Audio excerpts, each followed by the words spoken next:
Ça fait quelques jours que je sais qu'on vient faire la réunion, et puis je fais mon copain. Il s'est dit on va faire 2 jours de réunion.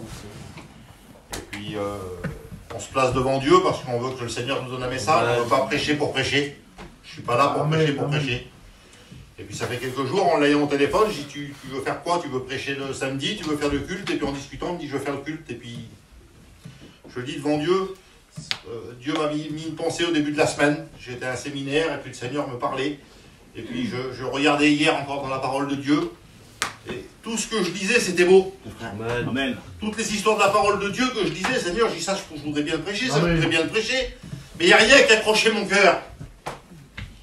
Je veux pas, je veux pas, Seigneur, je voudrais pas qu'on regarde là. Je ne sais pas combien de temps je vais prêcher, mais on est là, on a fait de l'argent. Amen. Petit franc, je me suis régalé ce soir. Mais je veux pas sous-estimer les anciens ni les jeunes prédicateurs. Mais aujourd'hui, n'importe quel prédicateur, on va ouvrir la Bible, ils vont vous lire l'histoire de Bartimée, puis on va vous le prêcher, Bartimée. On n'a pas besoin de le méditer en vrai. On les connaît par cœur, les histoires. Mais quand Dieu il veut mettre quelque chose dans le cœur de son serviteur, parce qu'il y a des besoins, ben, le serviteur il se met à part et puis il demande, et puis je le dis en vérité, je voudrais prêcher toutes les histoires que je regardais hier et que je pensais. Mais depuis toute la journée, j'ai roulé, c'est moi qui conduisais, puis je disais, Seigneur, donne-moi un mot, donne-moi quelque chose, je ne sais pas quoi prêcher. Jusqu'à maintenant, je ne sais pas quoi prêcher. Et je sais une chose, c'est que lui, c'est tout. Amen. Lui, il connaît tout.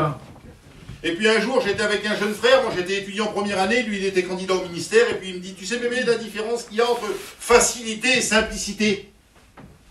Il dit, la facilité, il dit, tu prends ton message là, tu dis, je prêche demain, tu prends ton message parce que tu le connais, tu dis, celui-là il est bien, je vais prêcher celui-là. C'est facile, tu ne te compliques pas la vie.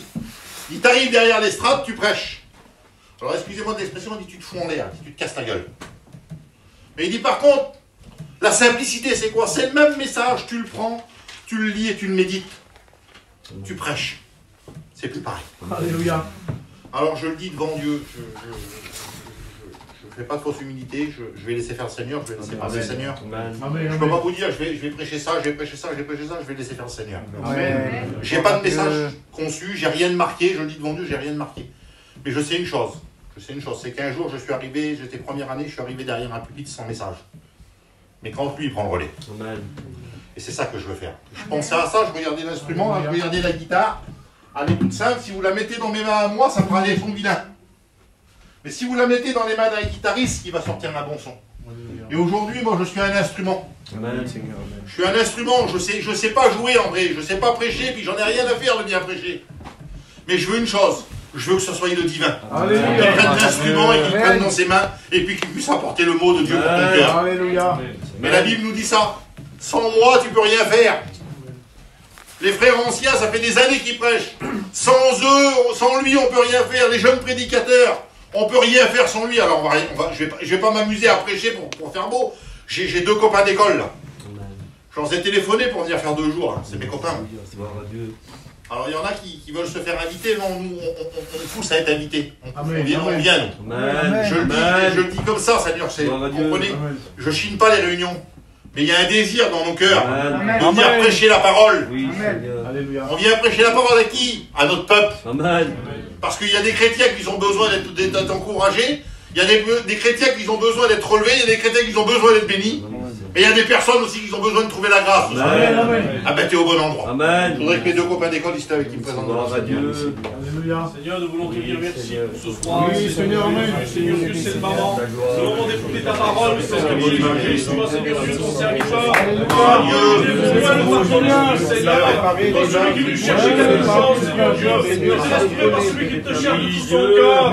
Seigneur, donne-lui les mots, Seigneur, pour chacun de nous ce soir. Et je te dis merci, Seigneur. Amen. Nous glorifions, nous voulons bénir ton nom, Seigneur.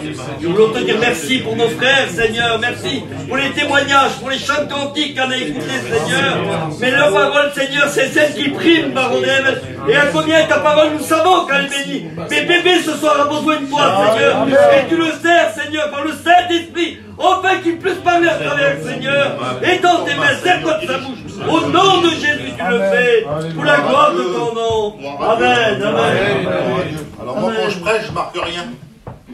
Et puis je panique beaucoup. J'oublie beaucoup de choses. Et puis je voudrais dire ça, je voudrais le faire parce que ça m'est venu à l'esprit. Je voudrais remercier mes frères. Je voudrais remercier les anciens, je voudrais remercier l'Église pour nous venir vous apporter un conseil de la parole de Dieu. Puis je pense à ça, Seigneur. On est une petite équipe de copains et puis des fois on n'a pas trop les moyens, ça coûte.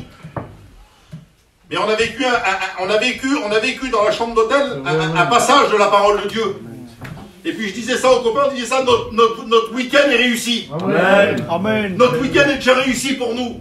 La Bible dit ça, celui qui arrose sera lui-même arrosé. On est venu pour vous arroser. Amen. On est venu pour apporter une bénédiction. Amen. Mais on n'est pas venu tout seul, on n'est pas venu avec notre argent. Non, on est venu avec la parole de Dieu. Amen. Et on a vécu quelque chose dans la chambre tout à l'heure. Gloire à Dieu. On est venu pour arroser, ben nous on est arrosés. Amen. Amen. On a vécu ce verset-là, vous le connaissez tous, c'est le psaume 133. Il dit ça, voici, oh, qu'il est doux, qu'il est agréable pour des frères de demeurer ensemble. C'est comme l'huile précieuse qui descend sur la tête d'Aaron, qui descend sur la barbe d'Aaron, qui descend sur le bord de son vêtement. C'est comme la rosée de l'Hermon, qui descend sur les montagnes de Sion. Car c'est là qu'il envoie, l'Éternel envoie la bénédiction, la vie pour l'éternité. Je voudrais vous dire une chose. On a présenté ce voyage dans le petit bus là. Amen. On a prié le Seigneur, on est arrivé à l'hôtel, on s'est préparé chacun, puis à la fin, il dit on se rejoint dans la chambre, on prie. Et puis on a prié le Seigneur. Qu'il est bon, qu'il est doux, qu'il est agréable pour les frères de demeurer ensemble. Amen. Il y a un frère qui avait besoin d'être renouvelé du baptême du Saint-Esprit. Le Seigneur l'a renouvelé du baptême du Saint-Esprit. Je vous l'ai dit, on l'a déjà gagné notre week-end. On a déjà été bénis. Amen. On a été bénis. Amen. Est-ce que tu voudrais être béni, toi? Amen. Amen. Est-ce que tu voudrais que le Seigneur parle à ton cœur? Alors, je dis ça, moi. On dit toujours, si tu commences à regarder ton petit téléphone, si tu commences à parler avec ton copain ou avec ta copine, c'est vrai que ça a été long le programme. Et puis quand on prêche, c'est encore plus long. Parce que il y a de l'attente, c'est long. On voudrait donner ce que Dieu nous a donné là. Le mot de Dieu qui a mis sur mon cœur, mais je l'attendais le mot de Dieu. Et puis, par rapport au témoignage, il y a une histoire de la parole de Dieu. Alors je vous le dis devant Dieu. Hein. Je ne l'ai pas médité. Je ne l'ai pas médité du tout, mais je l'ai lu là.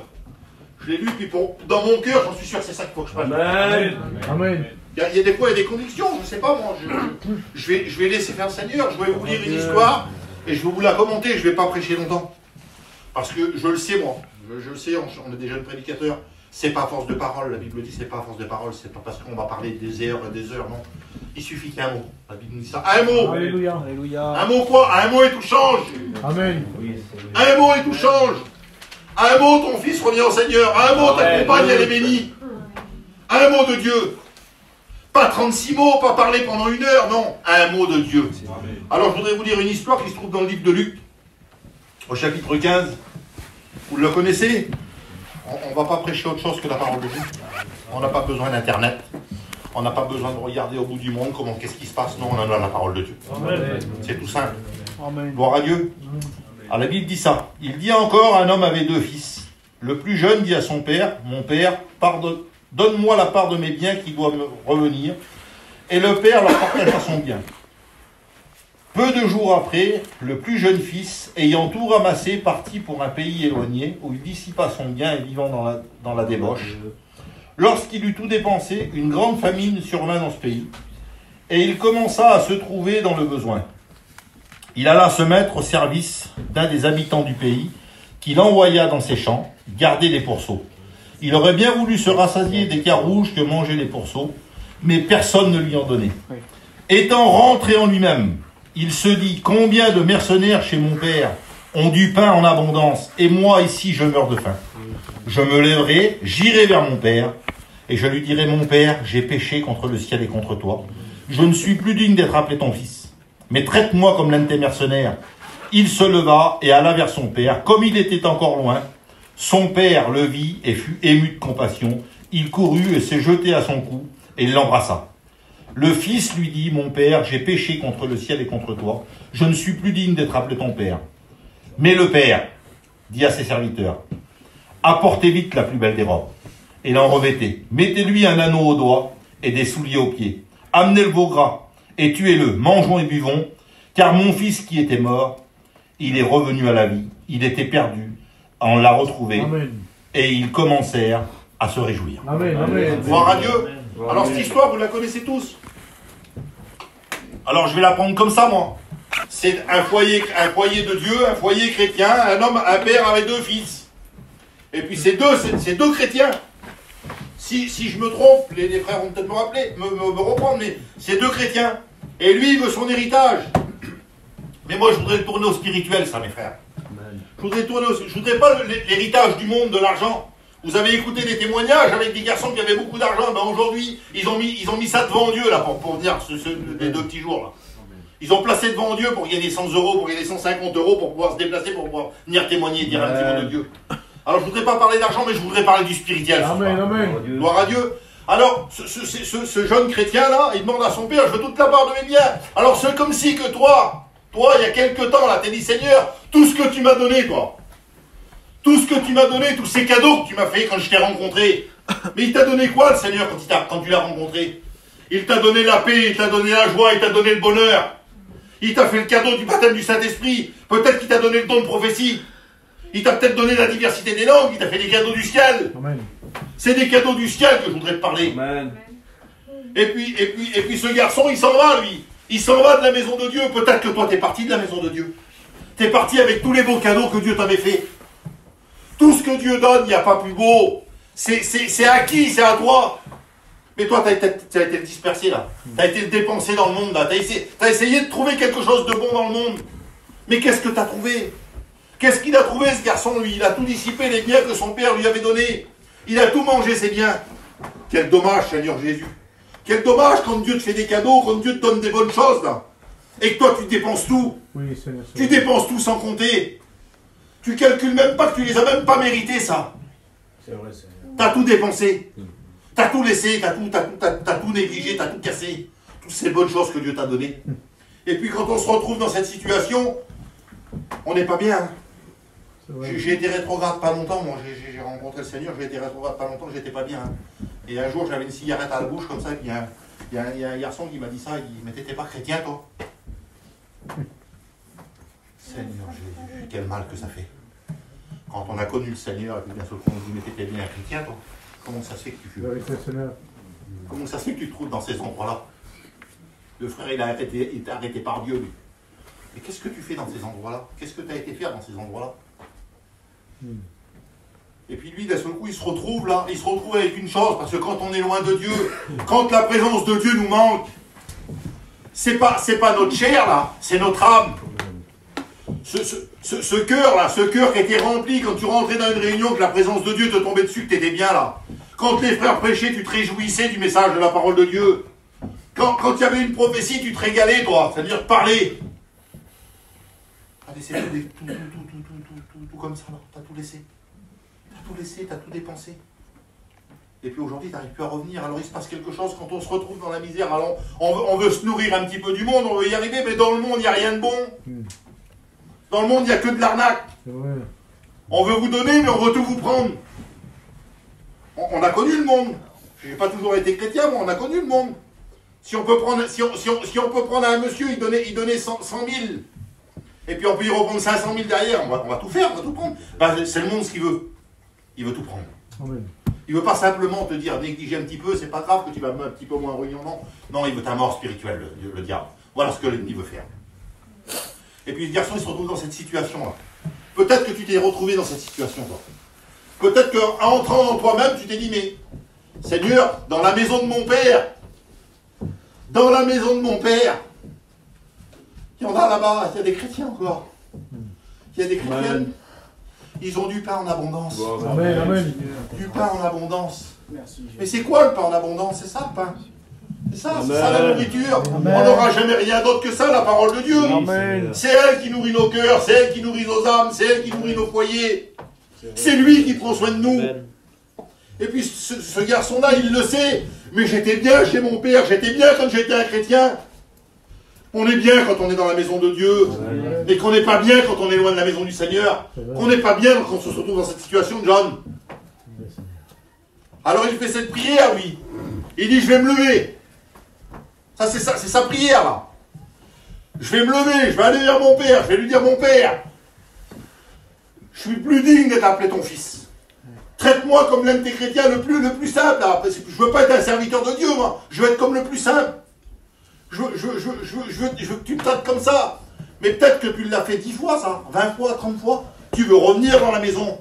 Tu décides, tu rentres en toi-même. Quand on rentre en nous-mêmes, on dit, bah Seigneur, je vais arrêter, moi. Je vais arrêter de faire ça. Je vais arrêter de faire ça. Je vais arrêter de faire ça. Oui, mais c'est ce qu'on dit nous. Ça, c'est nous, ça. On rentre en nous-mêmes, on se fait des bonnes décisions. Seigneur, oui, je vais le faire, ça, je vais le faire, oui. Et puis 5 minutes après, on oublie. 5 minutes après, on oublie. Et puis on recommence encore dans le péché. On recommence encore dans notre vie. Et puis ce garçon-là, non seulement il parle. Et je voudrais dire ça, parce que c'est un frère qui dit toujours ça. Il faut être un homme pour être un chrétien. Il faut être une femme pour être une chrétienne. Il faut être un homme de décision. Ben lui, il prend cette décision-là, il rentre en lui-même, mais il fait quoi? Il passe à l'acte. Il serait peut-être bon que tu passes à l'acte. Il serait peut-être bon que tu prennes position maintenant. Amen. Parce que ce garçon-là, il n'a pas seulement resté dans son coin en disant, voilà, je suis assis, je vais me lever, je vais aller vers mon père, et puis je vais lui dire ça. Mais il reste assis. Je ne sais pas combien de temps, mais au bout d'un moment, il prend cette décision, on prend un petit chapitre un petit peu plus loin. La Bible dit ça, il se leva. Ça serait bon que tu te lèves ce soir. Alléluia. Si tu n'as pas la force de te lever, lève-toi dans ton cœur. Amen. Amen. Il se lève, lui. Et qu'est-ce qu'il fait quand il revient dans la maison? Qu'est-ce qu'il fait quand il revient dans la maison? Comment que le père l'accueille? Comment que le père l'accueille? On va dire, t'as fait ça, t'as négligé ça, je t'avais fait ces cadeaux-là. Je t'avais baptisé du Saint-Esprit, comment ça se fait que tu parles plus en langue? Je t'avais donné le don de prophétie, pourquoi tu as négligé tout ça? Vous croyez que le père, il est comme ça, lui? Il court quand il te voit. Amen. Le Seigneur, il court parce qu'il t'aime. Amen. Il t'aime, il t'adore et tout, il t'attend les bras ouverts. C'est comme ça qu'il t'attend, le Seigneur. Amen. Amen. Et puis, quand il se retrouve devant le Père, il fait la même réflexion. Il dit, mon Père, j'ai péché. J'ai péché contre toi. J'ai péché contre le ciel. Je suis plus digne. Je voudrais dire une chose. On n'est plus digne d'être des enfants de Dieu. Mais la grâce, il a monté. Alléluia. Il a monté sur la croix. Il pardonne Gloire à tout. Dieu. Amen. Son amour, elle est inestimable. Son pardon, il est insondable. C'est lui, ça. Et que c'est beau quand une brebis, elle revient dans la maison. Amen. Seigneur, que c'est beau quand une brebis, elle revient dans la Dieu. maison. Et on connaît l'histoire, et puis je voudrais aller un petit peu plus loin. Amen. On connaît l'histoire. Le père l'accueille, qu'est-ce qu'il fait? Il lui redonne tout. L'anneau, le vêtement, la chaussure. Dieu a tout pour toi. Amen. Amen. Dieu a tout pour toi ce soir. Dieu a tout donné, tout préparé. Mais est-ce que toi, tu vas le prendre, le vêtement? Alors si tu le prends, le vêtement, si tu le prends, l'anneau au doigt, là, si tu prends les chaussures, tu reviens dans la maison. Ça y est, c'est chez toi. Je le dis souvent, ça, moi. J'ai 2 fils, moi. Et j'ai une fille. Mes petits, quand ils rentrent vers moi le soir, je ne sais pas vos enfants, je pense que on a tous les mêmes. Hein. Quand ils rentrent vers moi le soir et qu'ils montent dans la voiture, il est 11h, 11h30. Tata, je peux prendre du pain, je peux prendre de l'eau, je peux le manger, le yaourt, là. Ils ne demandent pas. Ils rentrent dans la maison, ils sont chez eux, dans la maison du père. Amen. Amen. Ben, quand il y a du yaourt, ils mangent du yaourt. Quand il y a du saucisson, ils mangent du saucisson. Quand il y a du coca, ils boivent du coca. Ils sont chez eux, ils sont dans la maison du père. Alléluia. Si tu reviens dans la maison du père, t'as tout. Alléluia. T'es chez toi. Amen. Alors, il revient, et puis, la plus belle des choses pour un père, que son fils est parti de la maison de Dieu, la plus belle des choses, c'est quand il revient dans la maison. Amen. On est heureux, on fait une grillade, on fait quelque chose. Ce qu'ils ont fait, ils ont tué le veau gras. Mais il y a encore un fils dans la maison. Il y a encore un fils dans la maison. Pourtant, lui, c'est un chrétien. Pourtant, lui, c'est un chrétien. Alors les frères, je vous le dis devant Dieu, je me laisse diriger, après je... Amen. Voilà, c'est pas moi. Hein. Il y en a des chrétiens comme ça.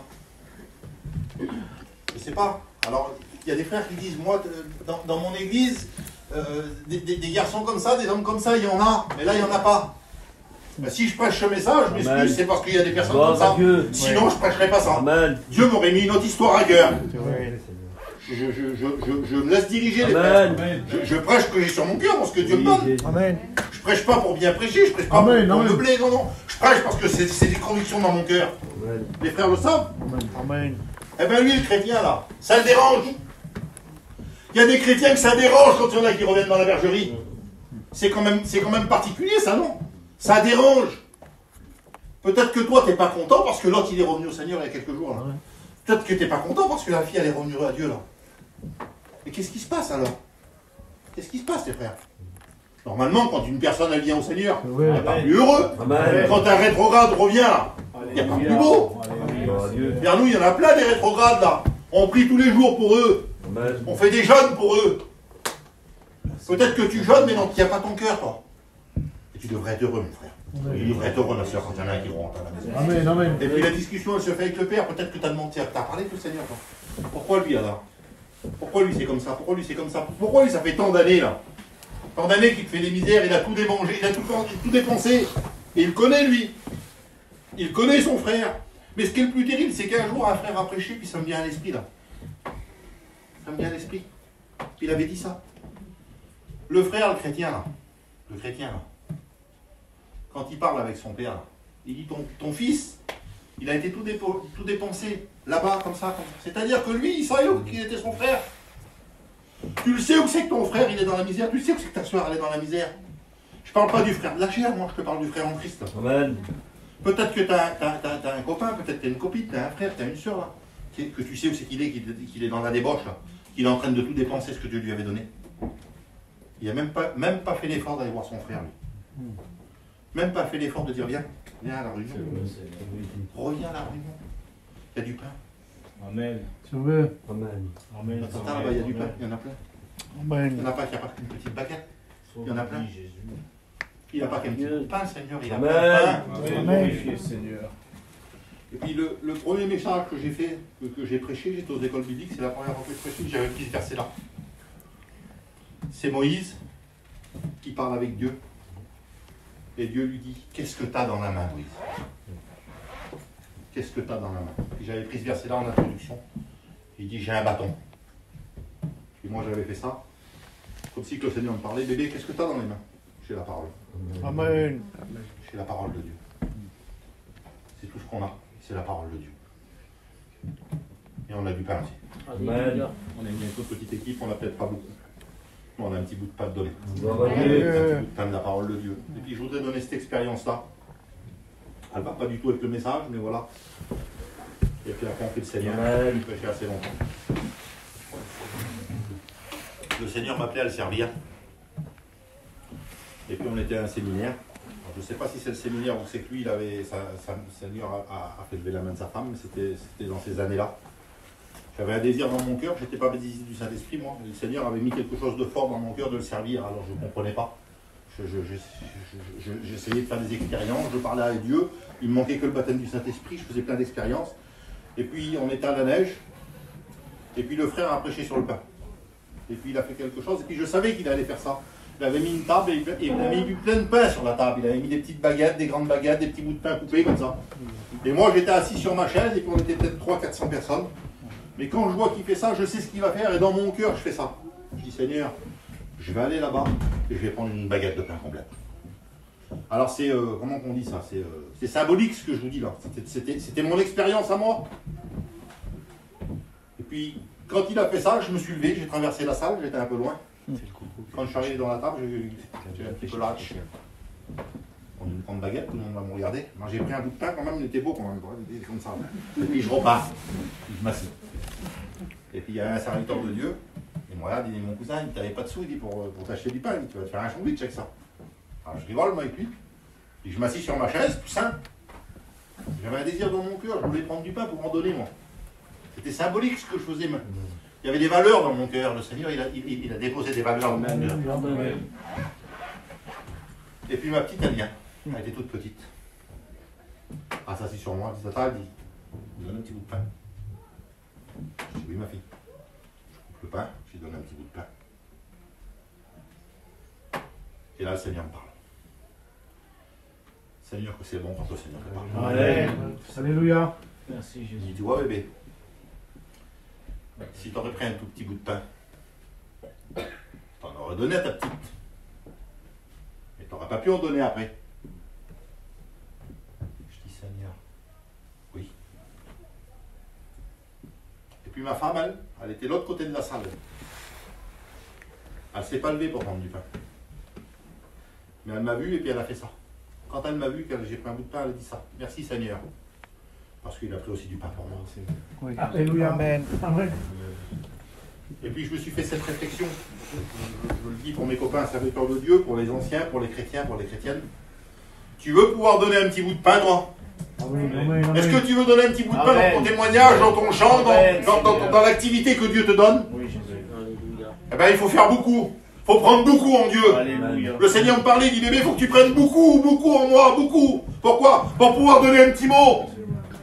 Seigneur. C'est la réflexion que le Seigneur m'a mis sur mon cœur. Il faut que je pioche beaucoup, beaucoup, beaucoup pour pouvoir donner peu. Mais le peu qu'on donne quand on vient et il est accompagné du Saint-Esprit, là, tout change. Amen, Tout change que c'est bon, Seigneur Jésus. Alors, est-ce que tu veux être béni? Amen. Est-ce que tu veux te nourrir? Alléluia. Nourrir les autres? Ben, prends tout ce qu'il va y avoir dans ces jours. Merci, Seigneur. Je le dis, Seigneur, je ne voudrais pas être maladroit dans ce que je dis ça. On n'est pas des prédicateurs de renom. Mais on a un cœur comme ça. Amen. On est venu avec une petite équipe, on a un cœur comme ça. Parce qu'on veut bénir. On est déjà bénis, nous. Amen. Passe pas à côté, alors je ne sais pas si ce soir. Je ne pense pas que je me suis trompé. Parce que j'aurais prêché autre chose si je m'aurais trompé. J'aurais prêché. Mais ce qui a été prêché là, prends-le et saisis-le dans ton cœur. Garde-le. Amen, Seigneur. Passe pas à côté. Puis encore demain. Demain encore, il y a du pain. Amen. Amen. Gloire à Dieu. On couvre nos fronts, prie le Seigneur.